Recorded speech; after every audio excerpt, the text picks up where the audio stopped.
All right, well, y'all, thank you. Thank you for coming. Well, we enter in the budget period, and South Carolina is booming, as you know. We are, I think, one of the fastest growing states. I think perhaps Georgia, I think, we're second best according to some of the magazines. And doing business, Georgia, I think, is ahead of us. We go back and forth, but it's all based on our people, as you've heard me say about 1,000 times.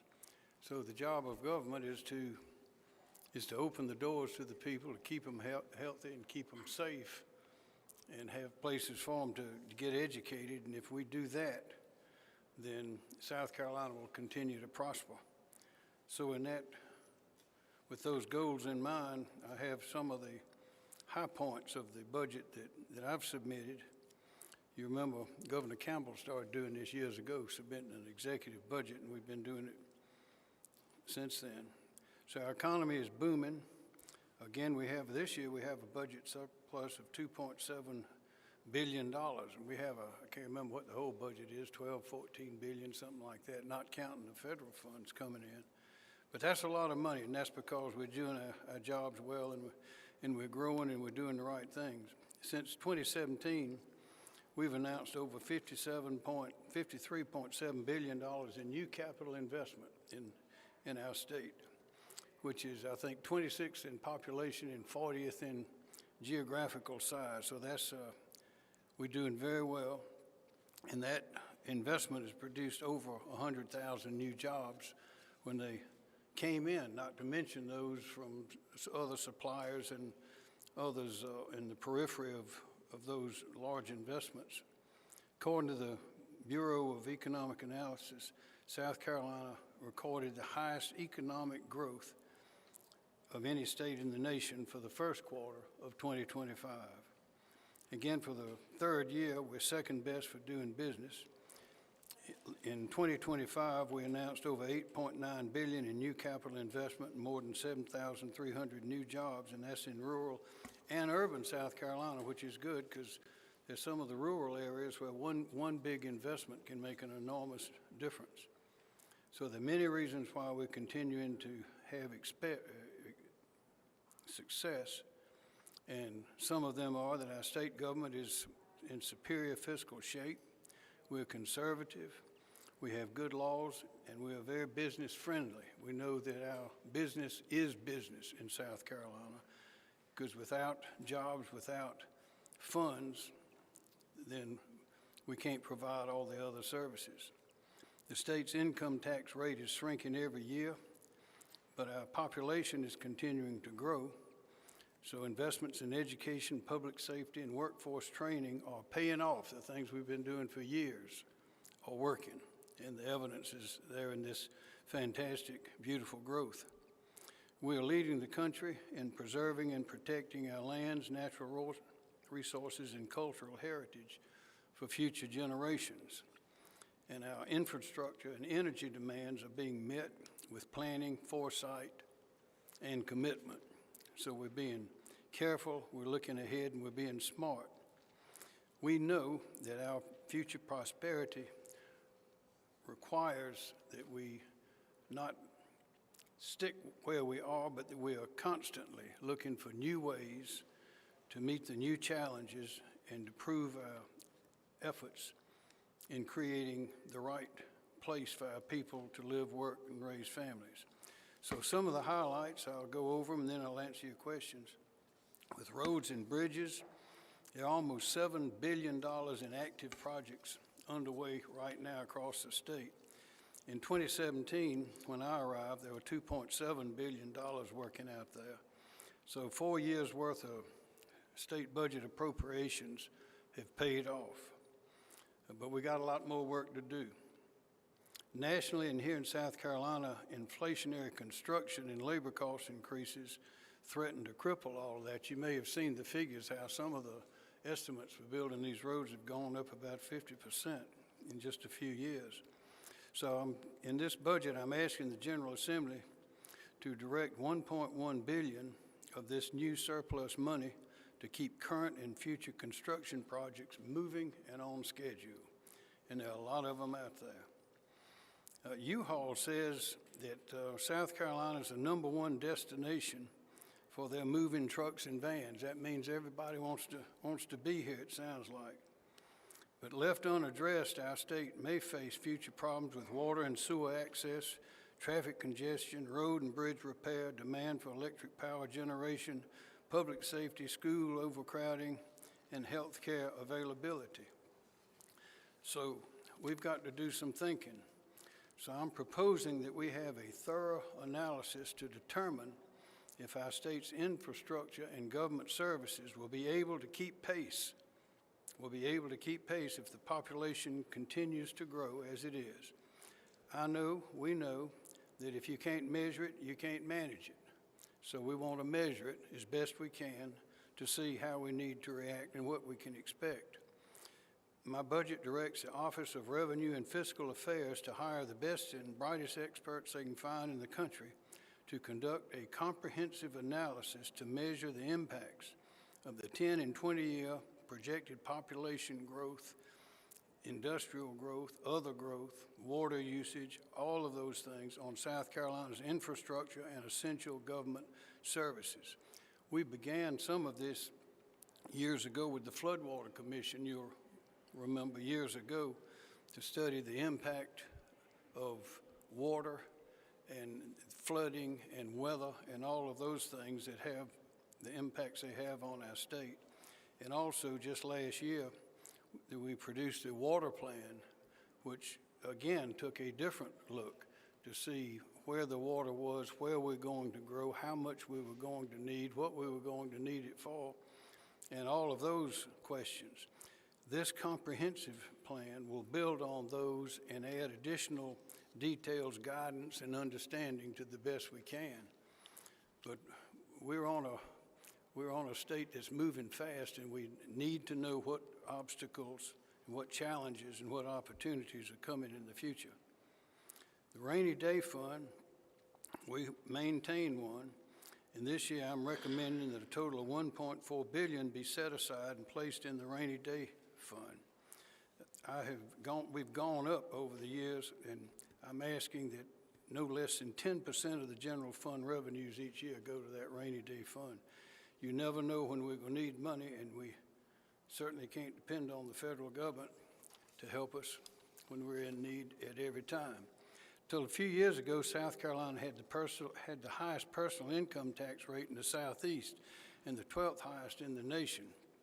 But we're not there anymore. 5 years ago, I signed the largest income tax cut in state history. And as a result, South Carolina taxpayers have kept an additional $1.275 billion of their hard-earned money to spend as they wanted to. My executive budget continues to cut this income tax an additional $107.2 million by dropping the rate from 6% where it is now. You remember we started at 7 down to 5.9. But we don't need to stop at 5.9. We should continue to eliminate the personal income tax rate as much as we can, as fast as we can. And if we keep growing the way we're growing and growing in the right way, we'll be able to do that. I'm very, very proud of the fact that we've been able to raise teacher pay as much as we have. When I arrived in 2017, the minimum starting salary of a teacher in South Carolina in the public schools was $30,113, $30,113. I proposed that we began raising it years ago up to at least $50,000 by 2026. Well, it's 2026 now, and we're almost there. Right now, the starting pay, minimum pay, is $48,500. I'm urging the legislature to go on and raise that to $50,500 a year as the minimum starting teacher pay.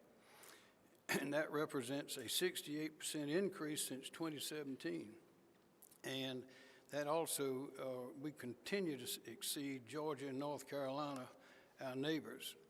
And in addition, the average salary of a public school teacher in South Carolina has increased now to $64,050 a year and has exceeded the Southeast average every year since 2021. That's good news because we must educate these young people more on that right now. 4-year kindergarten. I believe that is the key to the future. Our program is growing. We started supporting it years ago, and we're growing, and we know that it works. We started in 2021, and we have increased the funding significantly since then. This may turn out to be the most important investment that we've made in early childhood education, and one of the most important that we're making in our state. Statistics show that a child educated, a child enrolled in state-funded 4K program or any 4K program, a child is taught early is better prepared to learn than a child that does not start that way. Today, 18,411 students are enrolled in the 4K program, which is a 30% increase since it was started. Currently, every public school district in the state, except one, is offering full-day 4K. Enrollment has grown at the private daycare and private school providers very much, those participating in the program. According to the Office of First Steps to School Readiness, which we call First Steps, there are 1,899 classroom slots available at these providers. So I propose that we open enrollment eligibility to children of households with an annual income that is at or below 300% instead of 185%, which is now the level, 300% of the federal poverty guidelines. As an example of how much that is, a family of 4 with a household income of $96,450 would be eligible. We think that that will fill those seats that are available right now. We know they're there. Now, as more develop in the other schools, we'll address those as well. Also, I think that we ought to have free breakfast for all these children in the public schools. Free breakfast for everyone. Recently, the state of Arkansas, which is smaller than we are, they have about 3 million people. We have over 5. But Arkansas began offering free breakfast to all public school students, regardless of the household income. I propose that we do the same thing. Research studies have documented that children who eat breakfast daily are better prepared to learn in the classroom. Eating breakfast, which I believe, and others as well believe, that breakfast is the most important meal of the day for a young person. Eating breakfast improves their cognitive performance, attention, memory, and behavior, thereby improving everything that happens in that classroom with their academic performance. We figure that'll cost about $8.7 million, provide about 4.1 million meals. As you know, we have 1,283 schools and about 750,000 students. So it's a big job, but I think it's a job whose time has come. School choice. This is the 5th grade through the 12th grade. This is something that we've worked on, as you know, been to court about it. The Education Scholarship Trust Fund provides scholarships to eligible low-income parents so they can choose the type of education best suits their child's needs. Last year, the General Assembly increased the minimum number of scholarships required to be funded from 10,000 to a minimum of 15,000. They placed no cap on the number that could be funded above 15,000, and the demand for those scholarships in the 5th grade through 12th are growing. So I recommend that we expand the number of funded scholarships to 20,000, from a minimum of 15, take it on up to 20, and increase the scholarship award from $7,500 up to $7,634. That will cost about $61.4 million, and it will be well worth it. School resource officers. Ladies and gentlemen, this is a real success story. I don't know of another state that can say that they have a school resource, a trained, certified, armed school resource officer, a certified law enforcement officer in every public school in the state. We have a few, about 100, where we don't have them actually there yet full time because we can't quite find enough in some of the areas of the state, but the money's there, it's been there, and is there right now. So it is time to go ahead and finish that up. But that has made a difference. There was a case in Chester where just recently I got a letter from the sheriff where someone was unhinged and was trying to go through the window to grab a child, and had it not been for the school resource officers right there, it would have been a horrible situation. Those kind of things happen. We don't know how many have been deterred, but we know they are being deterred. Let's see. I said 1,283 schools, the money is there. Total funding is $56.2 million. That's some of the best money that we've spent. For the 7th consecutive year, we're freezing tuition. That's important. We have to, as I say, we have to educate these people, our young people, and the college tuition is getting so high that some can't go. So we're freezing that tuition, and as you know, we're also providing a lot of scholarships. One item that seems to recur is the building maintenance at our public schools, universities. The 12th edition of the State Facilities of Higher Education 2025, it was revealed that deferred capital renewal costs on higher education campuses had increased to more than $140 per gross square foot. That is expensive deferred maintenance on these buildings. Well, we can't provide all that money, and that's going up from every year. South Carolina, that's over 35 million total square feet, if you look at it that way.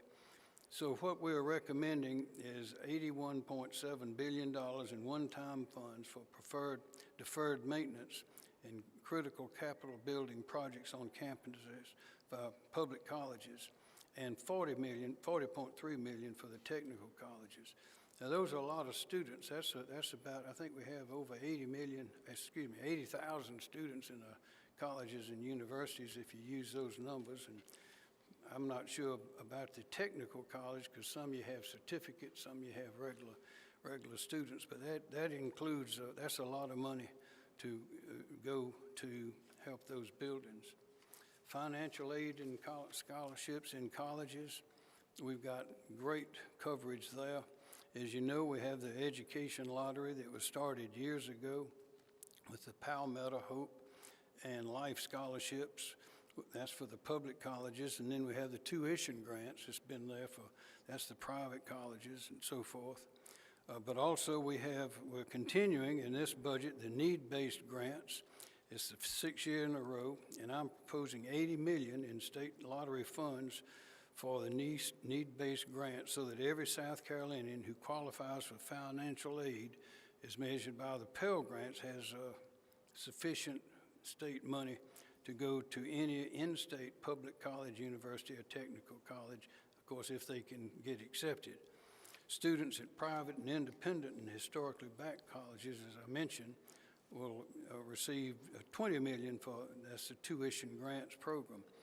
Also, we have something new. It's called Meeting Street Scholarships. I'm recommending funding for a new need-based college scholarship, the Meeting Street Scholarships, using $15 million in one-time funds. Now, what is this? These funds will help leverage private donations to provide a $10,000 annual scholarship, college scholarship, for up to 4 years for academically prepared, that is, good students who are Pell Grant eligible, in-state students to attend an eligible state South Carolina college or university, private or public. Now, the ones that I say eligible college or university, that is one with a graduation rate of 50% or greater. These are for good students who don't have the money that we know will be able to succeed. In a study for higher ed, this is something that has been mentioned a number of times, and again, I'll bring it up. We have 33 public institutions of higher education in the state. The goal is to make sure that we're preparing to meet our state's future workforce needs, as I described a little while ago. The study will address its sustainability, accessibility, and affordability, as well as an assessment of the need of consolidation of existing physical space, programs, certificates, and degrees offered, duplications, all at our public colleges and universities, as compared to the projected workforce needs of our state in the future. And that workforce includes all kinds of work. Also, workforce scholarships in our technical colleges. Again, I've asked this before, the General Assembly has provided $95 million in lottery funds for the South Carolina Workforce Industry Needs Scholarship, SC WINS, which is administered through the technical college system. This is a very successful program. The businesses and industries that we talk with who are considering coming here, those who want to come here and hire our people and invest millions and billions of dollars, love this because they're for high demand jobs. And we will, in our technical college system, which is sophisticated, which is strong, which is highly versatile and able to move quickly, we can provide the kind of training and education that they need from manufacturing, nursing, computer sciences, information technology, transportation, logistics, construction, and everything in between. We really do have a great system there, and we need to continue doing that. Now, we know we have illnesses, we know we have sicknesses. We try to do the best that we can. We have great people working on all of these issues, but one that we know we need to address is cancer. Cancer seems to be a threat to people all over the country, all over the state. The Medical University of South Carolina estimates that South Carolina's incidence of cancer rate for adults 18 and over will be 18% between 2023 and 2028. That's a lot of cancer. That's a lot of worry. And as you know, if you catch it quickly, it's better. And that will surpass the national growth rate of 12%. Over the next 15 years, cancer rates are projected to increase by 30%. So everyone, don't forget to have your checkups regularly. This executive budget recommends $115 million for the creation of a new National Cancer Institute, designated Comprehensive Cancer Hospital at MUSC. With this important designation, the Medical University of South Carolina will be able to deliver the best-in-class cancer care and cutting-edge clinical trials for all South Carolinians, including those in rural and underserved communities. It is difficult to go to the hospital. If you have to ride or fly a long way, most people won't make the trip as quickly. Health agency restructuring is another thing aimed at the health of our people. In the last 2 years, we've completed the most significant restructuring accountability effort begun 30 years ago, bringing direct gubernatorial accountability to the action of our largest healthcare service delivery agencies. Restructuring was necessary because comprehensive review and analysis by outside experts, you remember the study, concluded that we had the most fragmented, siloed, and lowest ranked health and human service delivery system in the nation. We knew we were having some problems, but we didn't realize that we were doing as badly as they said we were. Nevertheless, there are many bright spots. We have many excellent services, but our people with physical disabilities, special needs, and mental health issues who were seeking assistance were often required to navigate through an incomprehensible maze of offices and people and questions, and just to be able to find help for one of their loved ones. So the first step of our effort came 2 years ago when the commission-run Department of Health and Environmental Control was dissolved and was statutorily reconstructed as 2 gubernatorial cabinet agencies, you recall, the Department of Public Health and the Department of Environmental Services. That's a great step forward. It was too big. The commission-run Department of Mental Health and the Department of Disabilities and Special Needs were dissolved, and reconstituted along with the Department of Alcohol and Other Drug Abuse Services into a new gubernatorial cabinet agency, the new Department of Behavioral Health and Developmental Disabilities. And what that means is there's no board, so there's direct gubernatorial control, accountability, and responsibility there. My executive budget recommends that almost $100 million be appropriated to these new cabinet agencies as they continue working to improve and modernize the access to health care delivery systems for South Carolina, all South Carolinians who depend on them. In the area of conservation and preservation, as I mentioned, we're leading the nation on that. We're thinking way ahead, and we must, because we have some of the most precious, beautiful lands, waters, trees, animals anywhere in the country. It's a wide variety. As you know, they migrate through here, going from north to south with the seasons, and we have a lot of farms. We have 4.6 million acres, I think, of farmland. We have about 3 million acres plus that are under some sort of protective easement. We have parks, national parks, state parks. We have counties and cities that have green spaces and walkways, and our people are very, very loving and appreciative of our natural and cultural heritage. Our landscapes, natural resources, farms, history, and culture are unsurpassed in the nation. In recent years, we've provided a lot of funds and taken a lot of time to purchase significant and endangered properties for preservation and conservation. Since 2017, we've preserved almost 229,000 acres of biologically, historically, environmentally significant lands, including the state's largest conservation easement in history, which last year permanently protected 62,000 acres in the PD region of our state. I want to note that all the health authorities say that one great thing to do to be healthy is to get out and walk in the woods, to appreciate nature, to go by the river, to go fishing. We want to be able to do that now, and we want to be able to do it 100 years from now. We also deployed floodwater mitigation projects such as flood reduction infrastructure, voluntary buyout homes in flood-prone areas, and have developed plans and studies to identify and understand flooding issues. I recommend that we continue these very successful efforts, and I'm directing $68 million to the Conservation Land Bank, Department of Natural Resources, Office of Resilience, and the Forestry Commission for the purposes of identifying and preserving culturally or environmentally significant or endangered properties, and for flooding mitigation efforts. The Office of Resilience has been doing that. I recommend that you go take a look at the office and see the homes that they've repaired or helped to reconstruct that have suffered from being in the wrong place with water.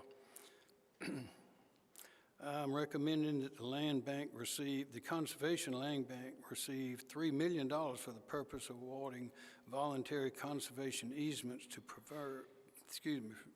preserve agricultural farms and forested land for future generations.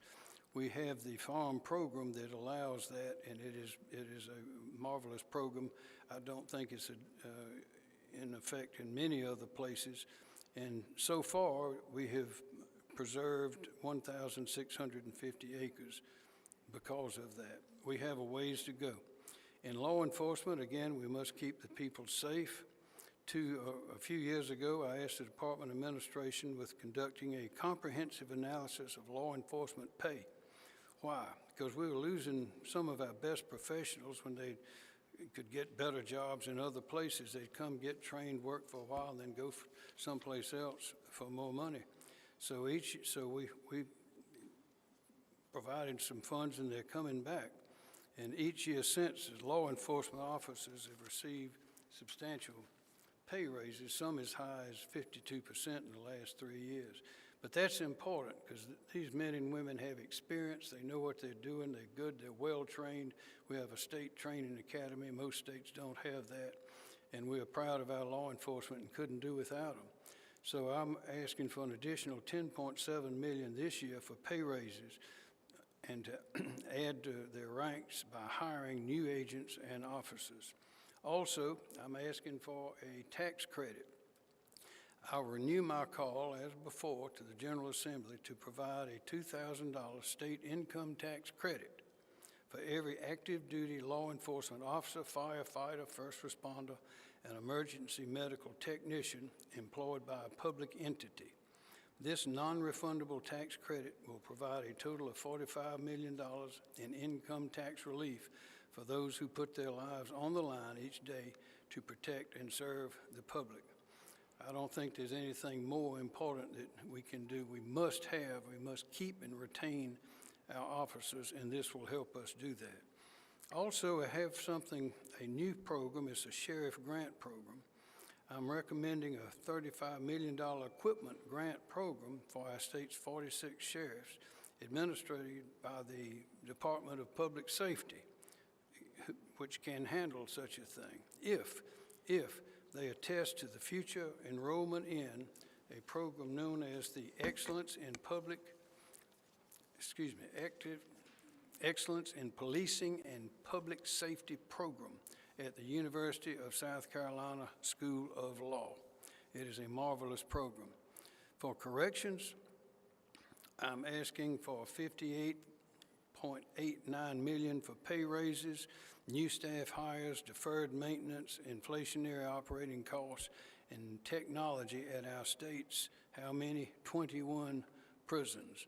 Also, for disaster relief, we know that sometimes FEMA is slow, sometimes FEMA does not cover some of the needs that we have. So I proposed that the General Assembly create and fund the South Carolina Public Assistance Program to be administered by the South Carolina Emergency Management Division.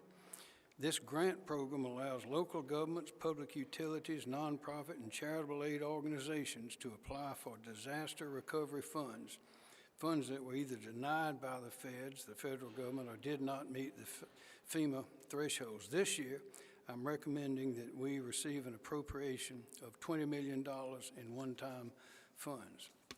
So those are the highlights. That's certainly not all of it. There'll be a lot of work done on these and other proposals by different people. But I say again where we began, and that is our state is in good shape. We've got good people working. We've got good people at the county levels, at the state levels, in this building. And the main thing, I think, that our population, the people of South Carolina understand that we are living in a wonderful place. It's sometimes it takes a little bit of travel to some other places to realize how wonderful this one is. But we have an extraordinary state with an extraordinary history. A lot of that will be discussed in the 250th year of the history of the country. And we will be reminded again, as most people have forgotten, that the Revolutionary War was won in South Carolina. After the bloodiest battle, the bloodiest defeat of the Revolutionary War in Camden, Lord Cornwallis was there. Then came the Hook's defeat at the Williamson Farm. That was a small encounter that gave hope. And then came the Battle of Kings Mountain, where Bannister Tarleton got stomped. And then came the Battle of Cowpens with Daniel Morgan, which convinced Cornwallis that it was over. The Southern campaign was in disrepair. It was not going to happen. And in 1782, 130 British warships took 12,000 British regulars and some loyalists out through the Charleston Harbor. It was quite a sight, and we'll be celebrating all of that. There's no place like this place.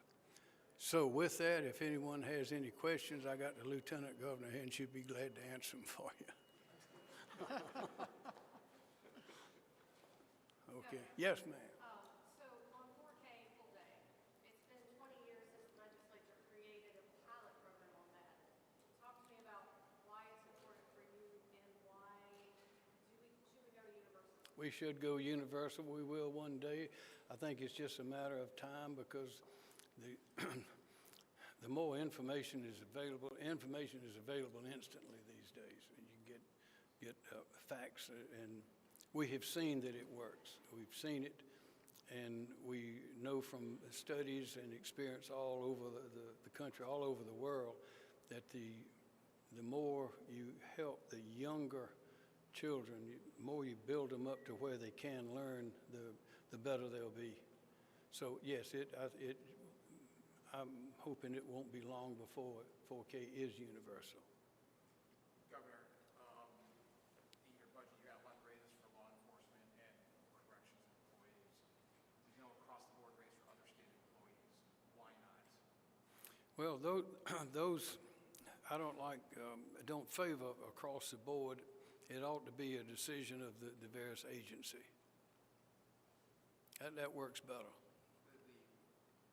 The General Assembly has gone a different direction than you. Are you worried they're going to do the same thing, but they'll just do an across-the-board raise? Well, they don't do everything I ask them to do. You probably noticed that. No, they are. I think I hope that they will do the right thing. Also, you proposed $36 million towards the state health plan to make sure no premium increases for those on the health plan. In years past, it's been around 88 or $100 million. Why is the number so much lower in your budget for that to cover those increases? I'm sure there was a calculation. I can't explain it now, but be glad to find the answer for you.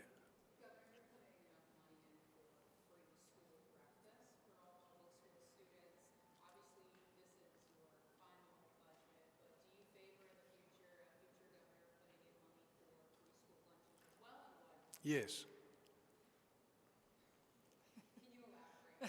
Yes.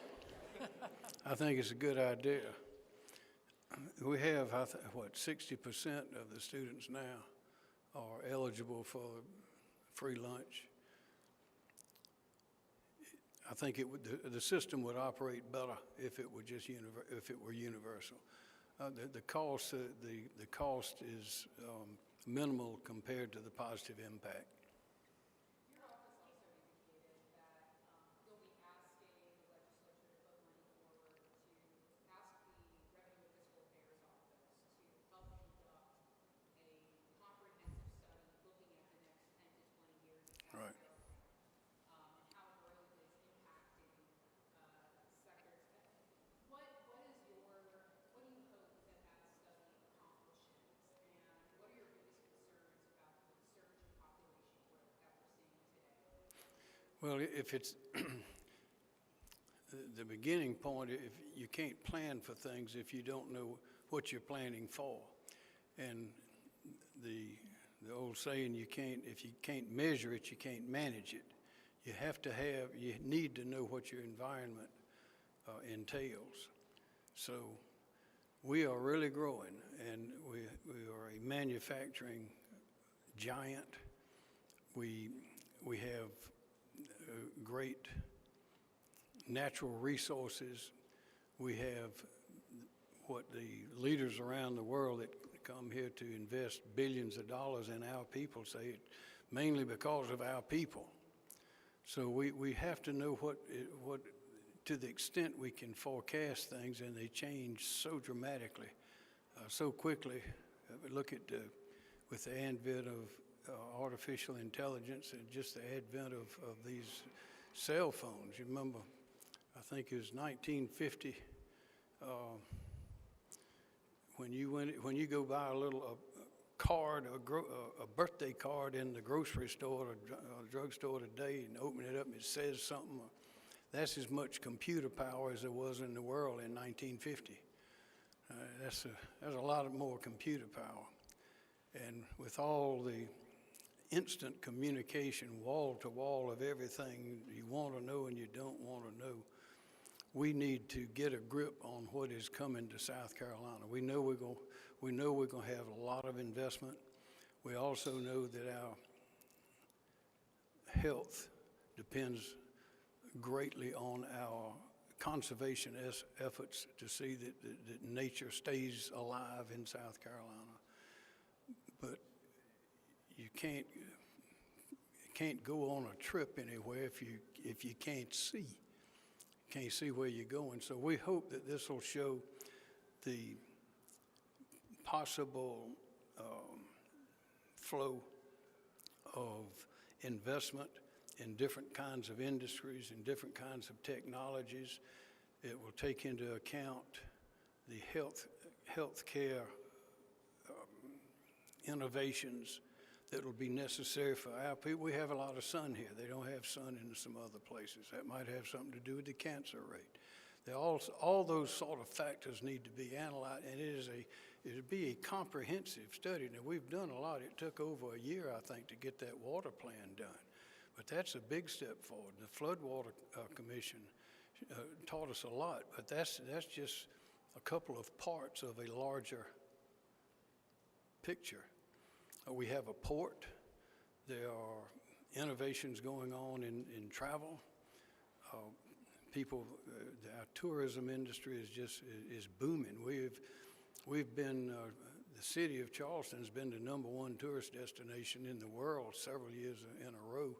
I don't know where they are now. They're always at the top. Greenville is becoming a great place. The smaller towns, Hartsville, Spartanburg, those places, and others, Sumter, are just turning into beautiful places. So I know we can expect a lot more tourism. I know we're going to have people wanting to come play golf. I know we're going to have people that want to get in the ocean. I can see all that, but I can't measure it, and I can't compare that to the flow and flux of industrial development, highly sophisticated brain power sort of things that we have at our universities. We got great universities. We got 3 level 1, I think that's what they call them, research universities. A lot of states don't have that, but we do. We got a lot of water. So we've got to do the best we can. Won't be perfect, but it will at least give us some idea as to what we may expect. And then 2 years later, it may all change. Last week, the House Speaker indicated that many state agencies have lost federal funding under the federal government slash budgets. Either they've lost federal funding recently or they will lose federal funding this coming year. The House Speaker indicated last week that it's really not up to the legislature to fill every single hole. It really called on South Carolinians that they have great concerns about it to call on their members of Congress to advocate. What is your message to state agencies who might be staring at millions and millions of dollars of holes in their state budget because of federal cuts? I think Speaker Merle Smith is right.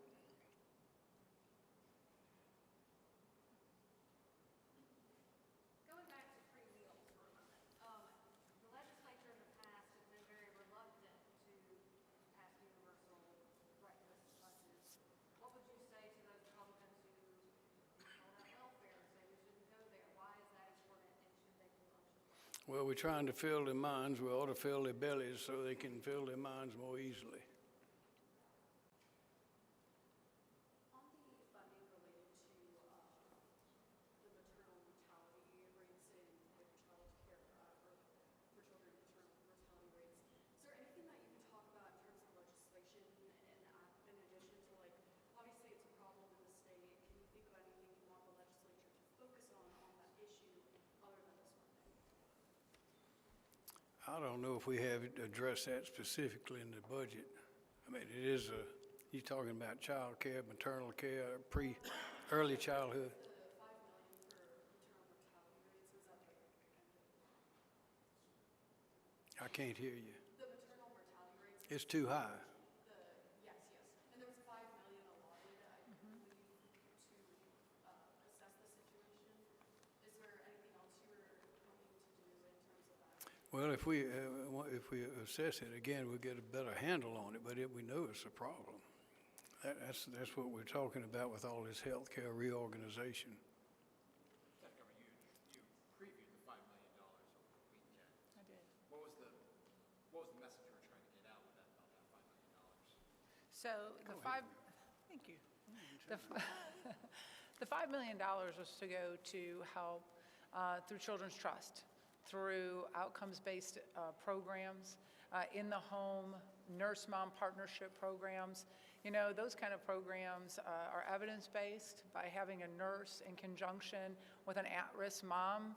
You know, the OBGYN actually puts those at-risk moms with the nurse partner, and they make, I've sat down with moms at the table talking about the positive outcomes. You know, that nurse makes sure they don't miss doctor's appointments. That nurse makes sure they understand why it's important to take prenatal drugs.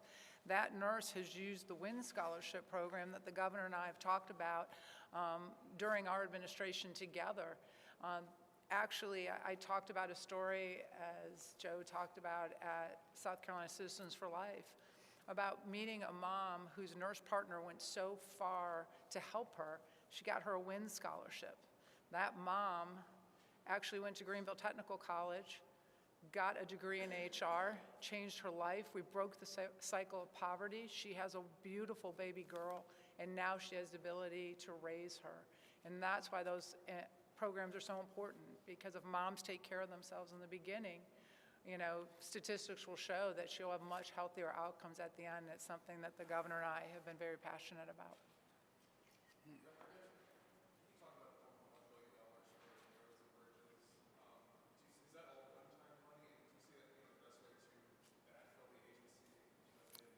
It's not enough, but I think that's all we can take out of this budget. That's one-time money.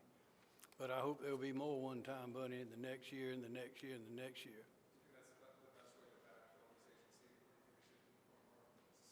Whatever it does to backfill, to get these roads built, we have to take money from wherever we can. Any more questions, if you'll allow me? You mentioned you'd like to see state income tax done away. What would fill that gap? Well, we have to see how it works. I think Florida has no income tax, but they have enormous property taxes. You have to have the money coming from somewhere. I'd like to go as low as we can, but in order to keep going lower, we have to keep prospering. We have to keep developing. We have to keep having more money being made in the state. That means more training, more healthy people doing good jobs, making good money so they can pay a reasonable low tax to support all these things. Last question. I wanted to go back to the roads question. To the who? So the roads question. I know that we proposed 1.1 billion. Looking at that backfill the agency. Obviously, the last time we made a big request on roads, the legislature did not nearly meet you where you wanted to be. So far, all we've heard is that there would be conversations about that amount. I guess what conversations have you had with leadership about that amount? That's the amount we want.